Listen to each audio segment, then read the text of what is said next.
Hello and welcome, I'm Thomas Porteous and you're watching the World Report on NewsX World. Let's take a look at some of the top stories of this hour. Iran and the United States are set to hold further nuclear talks in Geneva on Tuesday, with Tehran signalling flexibility in return for sanctions relief. US officials say Washington is also preparing military options if diplomacy fails, as both sides seek to avoid escalation.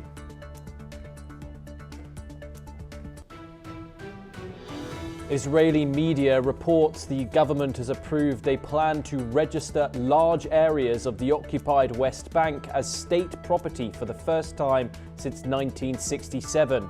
The proposal, backed by senior ministers, could affect land long unregistered since Israel halted the process after the occupation. President Zelensky says Ukraine has agreed new energy and military support packages with European allies ahead of February the 24th. Kyiv is seeking to bolster backing as it faces Russian advances and pressure from Washington to negotiate peace. French President Emmanuel Macron calls for calm after a 23-year-old activist dies from injuries sustained in a beating outside a political event. Macron and European lawmaker Rima Hassan urge a full investigation and justice for those responsible. Taiwan's Foreign Minister Lin Chia-lung says China is the real threat to security and accuses Beijing of hypocrisy over UN principles. His comments come after China's top diplomat warned at the Munich conference against efforts to separate Taiwan from China. Palestinian officials say at least 11 people were killed in Israeli airstrikes across northern and southern Gaza, including 4 in a displacement camp and 5 in Khan Yunis. Israel says it targeted Hamas fighters after alleged ceasefire violations, as both sides accuse each other of breaching the October truce.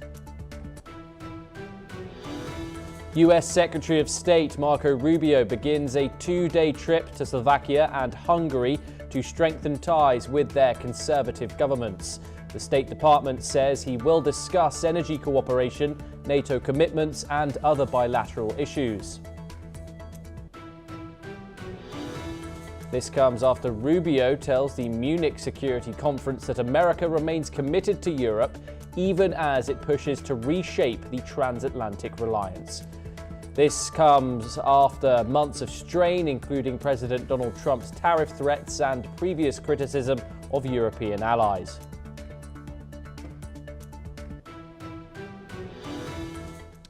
We start this hour in Europe. US Secretary of State Marco Rubio is in the east of the continent for a 2-day visit aimed at strengthening ties with Slovakia and Hungary. He met with Slovak President Peter Pellegrini and Prime Minister Robert Fico in Bratislava today, discussing energy cooperation and NATO commitments. This marks the first visit by a US Secretary of State to Slovakia in 7 years. Rubio's trip follows his participation at the Munich Security Conference and comes ahead of his meeting with Hungarian Prime Minister Viktor Orbán on the 16th of this month. Both Slovakia and Hungary have faced criticism from the European Union over democratic backsliding and their ties with Moscow. Despite pressure from the EU, they have continued buying Russian energy. Rubio's visit also includes discussions on defense cooperation, NATO contributions, and Slovakia's new nuclear deal with the United States. The talks highlight the US's focus on maintaining strong relationships with Eastern European nations. Joining us now on this discussion is Alison Mutler, the former Associated Press Bureau Chief. She joins us live from Bucharest in Romania. Thank you so much, Alison, for talking to us here on the program. Slovakia and Hungary, two very interesting countries in this day and age. The only two countries of the European Union that seem to have kind of kept stable ties with Moscow, if you can call it that, during Russia's occupation and war in Ukraine. What does this say about the United States' administration's attitudes when it comes to Europe, given the state of these conservative governments that are in power in both Slovakia, which Rubio visited today, and of course that visit to Hungary, which is upcoming tomorrow? Well, these two countries are both in Central Europe. They're not powerhouses. They're not the most important strategic countries in the region. For example, Poland is. And Poland has played a huge role in the EU with the war with Russia, but Rubio is not visiting there. He's making a decision to visit these two countries, which are known basically for being more allied to Russia, very anti-EU, and pro-MAGA, pro-Donald Trump. So this is purely a political visit. Orban is facing re-election. He has a very serious challenger. The elections are in April. He may very well lose to somebody who is also conservative but much more pro the European Union, a younger, fresher figure. Fico, he presides over a country of 5.4 million. It has a good strategic location. It's in Central Europe, but it's hardly what you'd call a sort of economic or a political or military powerhouse. What Fico has become known for is his opposition to the EU, more pro-Russia leaning and anti-Ukraine. So that is what Rubio is doing. He's visiting the two countries in Central Europe which are more pro-Russia and anti-Ukraine and anti-the EU. So they're on the same page politically, generally speaking, not entirely, as Donald Trump. So it's a political visit. It's not about strategics or really finding a solution in Ukraine. And Alison, what message is the United States trying to send to the rest of Europe with this visit? Let's just talk about Rubio's speech, of course. Of course, this follows a speech at the Munich Security Conference where Rubio spoke quite softly about Europe and positively towards the European continent. That transatlantic alliance is, of course, strongly contrasts with J.D. Vance's speech yesterday, which was pretty much the polar opposite. But what message is Rubio here trying to convey to the rest of the European continent with this visit?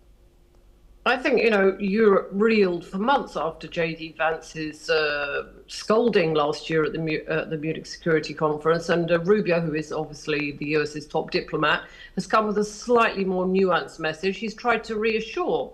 And he's saying, we share civilizational values with the EU, but we're concerned about migration, et cetera, which is more of a problem in the US than it is in Europe. Europe has taken steps individually, countries have taken steps to crack down on irregular migration.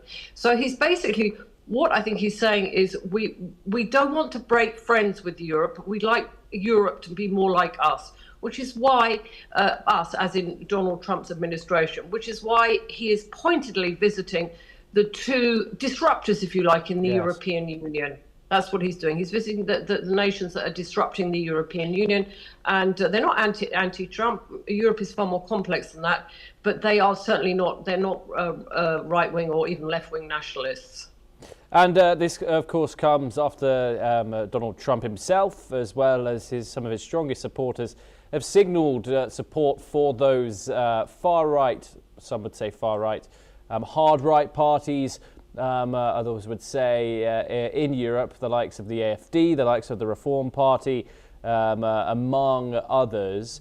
How does the United States look at the European continent right now? And what does that say for the next 3 years when it comes to the upcoming elections coming up in the continent? Well, basically, Trump wants to bring Europe to heel. He wants the very many countries in Europe, the 27 in the European Union, and then, of course, there's Britain, which is not in the European Union, but it's a strong ally and member of NATO. He wants them to be on the same page. He wants docile European partners. And that is why Hungary and Slovakia are being rewarded with this visit from the US's top diplomat, Marco Rubio.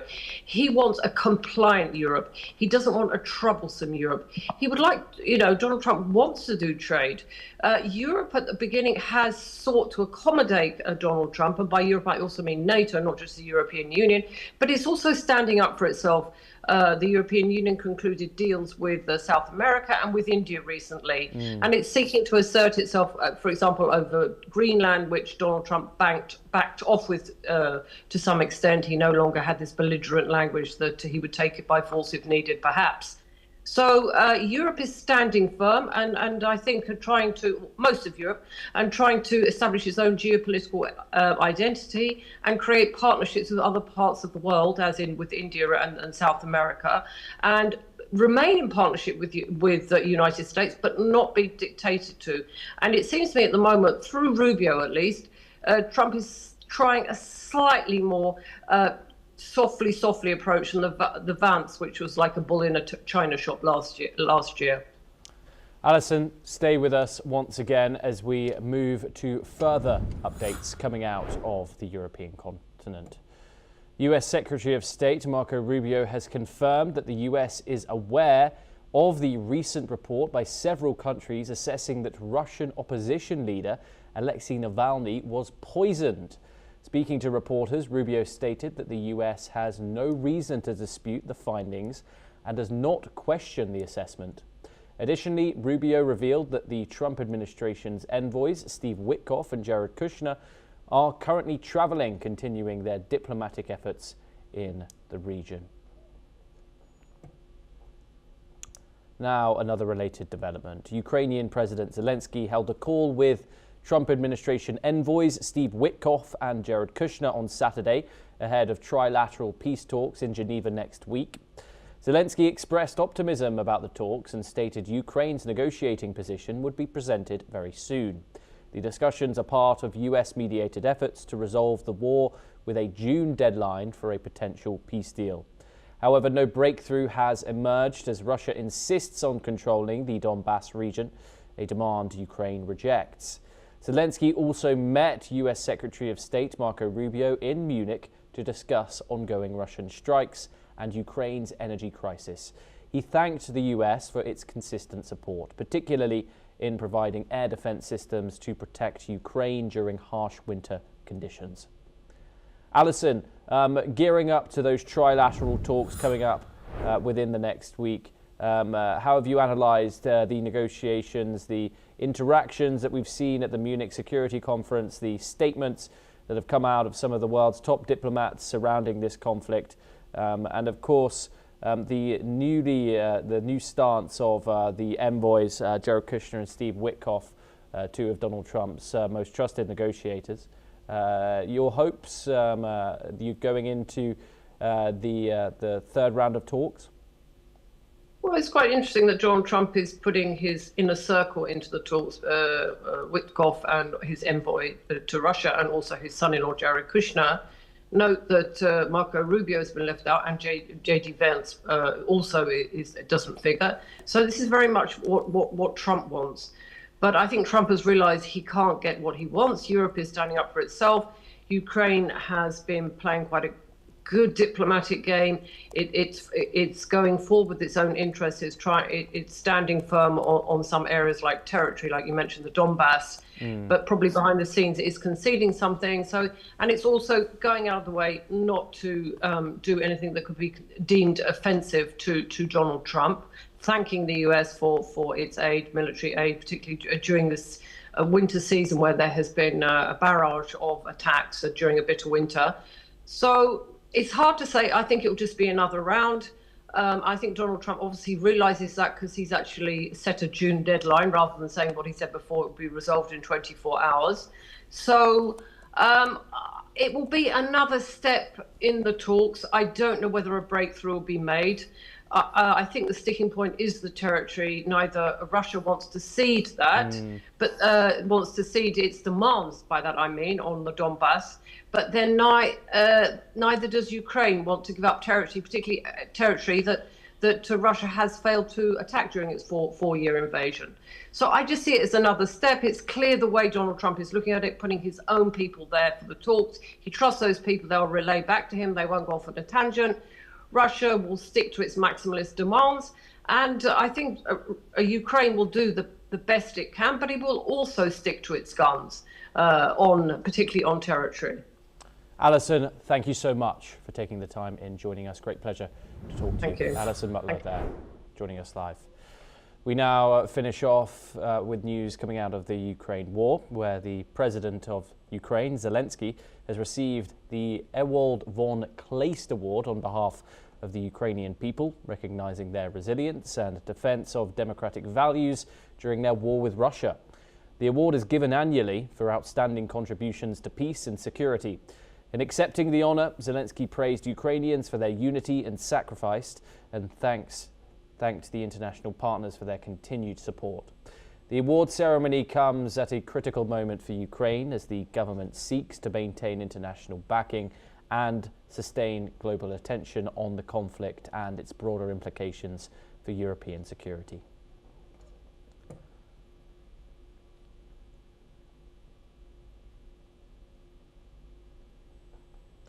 Next, we turn to some breaking news coming out of West Asia. The Israeli government has approved a controversial proposal to register large areas of the occupied West Bank as state property for the first time since 1967. This move was submitted by far-right Finance Minister Bezalel Smotrich, Justice Minister Yariv Yavin, and Defense Minister Israel Katz. According to the Israeli public broadcaster, the proposal aims to formalize Israeli control over Palestinian lands that are currently not registered, despite the fact that the formal registration process was halted by Israel in 1967. The proposal has sparked significant backlash as most Palestinian land remains unregistered due to bureaucratic obstacles and Israel's decision to stop the registration process during the early years of occupation. The plan further complicates the already tense Israeli-Palestinian relations, with critics accusing Israel of consolidating its control over disputed territories. Joining us now to discuss this breaking development coming out of the Middle East is Mohammed Osman, a Middle East expert. He joins us live from Cairo. Thank you so much, Mohammed, for joining us on this breaking development. What does this mean for people in the West Bank right now who will be hearing this news for the first time? Thank you for having me, Thomas. It's always a pleasure to be with you. In essence, Israel is institutionalizing its de facto annexation efforts on the ground in the West Bank. Now it is legalizing the basically, or paving the way or a legal pathway for the possible acquisition arbitrary acquisition of Palestinian lands by Israeli settlers or the Israeli government. And this of course is a very dangerous indicator, but it is part of a much longer pattern of Israeli arbitrary unilateral violations that basically seek to neutralize the possibility of any coherent Palestinian state that could be established in the West Bank. In the West Bank over the past couple of decades or even more, settlements have expanded substantially. About 600 to 700 settlers live in settlements inside the West Bank. That's equivalent to over 1/3 of the West Bank's actual Palestinian indigenous population. And of course, Israel seeks by these measures to alter the people composition, or the population composition of the West Bank, and also to alter certain demographic realities and also geographic realities, unfortunately, Thomas. So this will not serve any peace agenda that President Trump might be claiming to have adopted in the Middle East. And if anything, it will only lead to further instability inside the occupied Palestinian territories. And it also has to be underlined that the West Bank is under Israeli occupation, yet it is not Israeli sovereignty. It is not recognized as such. And even Israel itself so far has not officially claimed sovereignty over the West Bank or even over their settlements over there. Does this show that Israel is moving forward towards formal annexation of the West Bank, something which the United States is opposed by, may I add? Yes, they're going to do everything except announcing it, Thomas. Basically, this will be a de facto annexation and acquisition of the West Bank, which has been going on for the past decades, actually, on a very gradual level. But now it is basically being given a much stronger jump start in order to accelerate the pace of acquisition and control and displacement of Palestinians as well, because now they will have legal grounds saying that these are not registered land, so we have a right to confiscate them. But bearing in mind that this is not Israeli land according to international law, and even according to Israel's own claims, so far at least. However, they do know that this will embarrass President Trump, the idea that they would officially annex the West Bank in total or in part, or even annexing the settlements or anything like that. This will anger Trump and embarrass him with his partners in the region, especially with countries like the Gulf countries and Saudi Arabia specifically, the UAE, Qatar, Egypt, Turkey.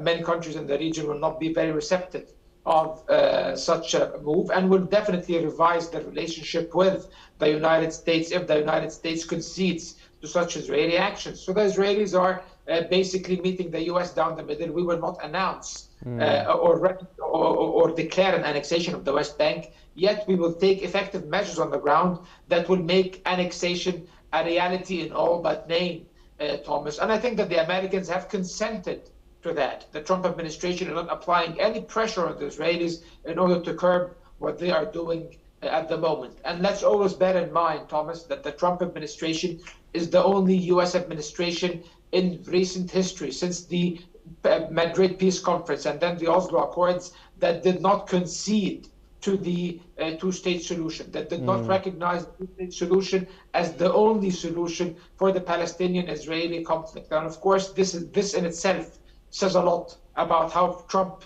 views the Palestinian issue, Thomas. Indeed, and just very briefly, because we're running out of time, there's an election coming up in Israel later this year. Where will the public stand on this?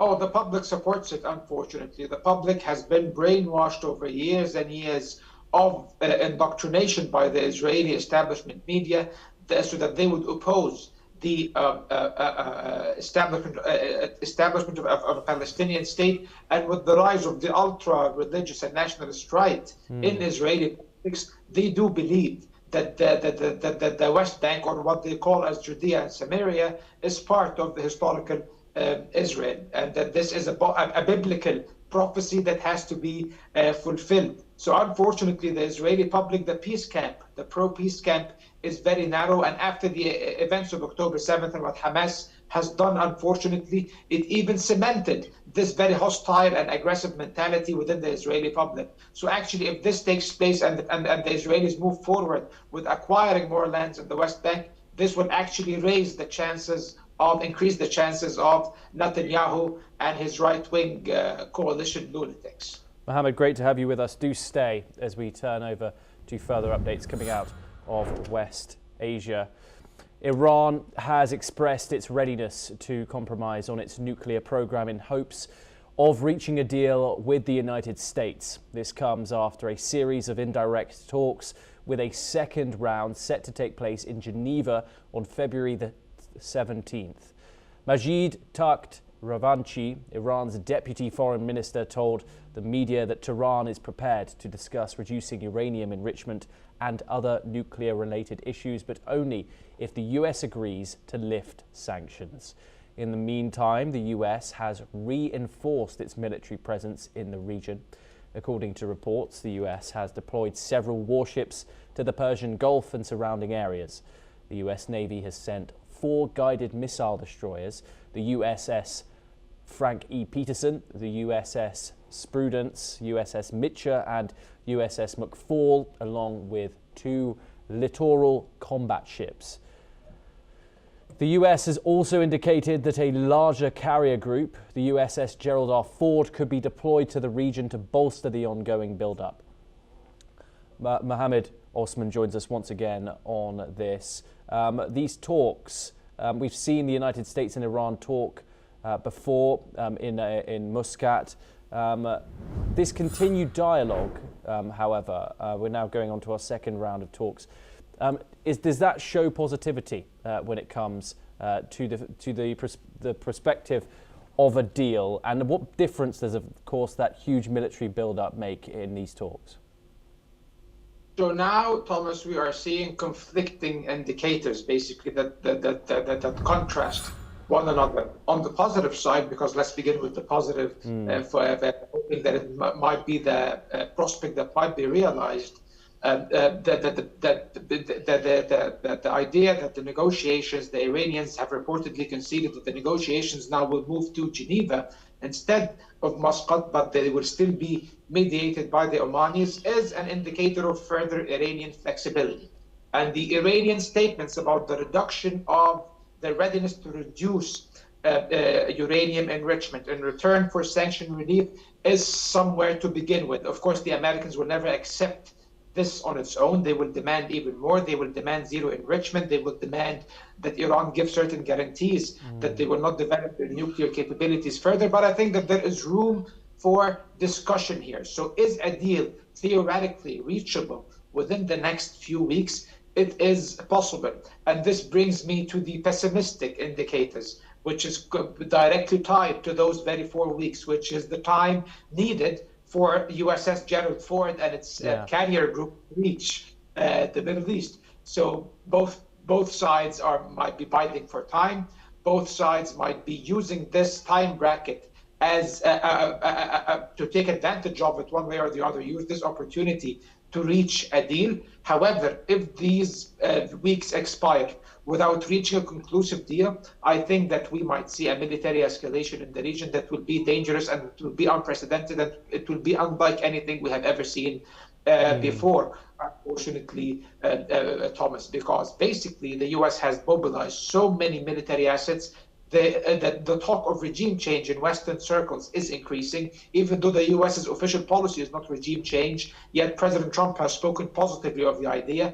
In the Munich Peace Conference, we have seen even the Iranians described it as a circus, and partially this is correct because now it has become more of a war conference and the way they are approaching Iran, approaching Ukraine and other issues, because we have seen a red carpet reception for someone like the Shah and the Iranian opposition, and also these huge rallies in Munich, and even the discourse of many former and current Western officials about regime change. This might be an indicator that things might be moving in that direction, unless the United States, of course, reaches a deal with the Iranians, and we can never dismiss this possibility. Mohammed, we saw a meeting between Benjamin Netanyahu and Donald Trump, their seventh meeting together in Trump's second tenure. Israel wants the United States to push the ballistic missile program and the support for regional proxies in these talks with Iran. Iran doesn't want that at all. It says that's completely off the table. Do you think Iran is completely immovable when it comes to discussing those two aspects? Yes, I think they are, of course, and understandably so. But on the other hand, I don't think that the Americans are bent on forcing the Iranians to agree to terms on those two other subjects. I think that the Americans are primarily focused on the nuclear issue. They might raise the issue of ballistic missiles and the regional proxies in order to maximize pressure on the Iranians and improve the U.S. Negotiating position. However, I think they would be ready to settle for a nuclear deal with very considerable Iranian concessions and guarantees that Iran will basically be stripped of its nuclear capabilities or any capability to develop nuclear weapons in the future. This, of course, is not enough for the Israelis, so they are acting as a spoiler at this point. Of course, some people say that Trump and Netanyahu did not see eye to eye. I think that it would be an act of poor judgment to assume or presume conclusively about what happened behind closed doors between those two leaders, because we have seen what happened in the 12-day war. They looked as if they were in disagreement, and then we were surprised that an attack was carried out in the midst of a negotiation.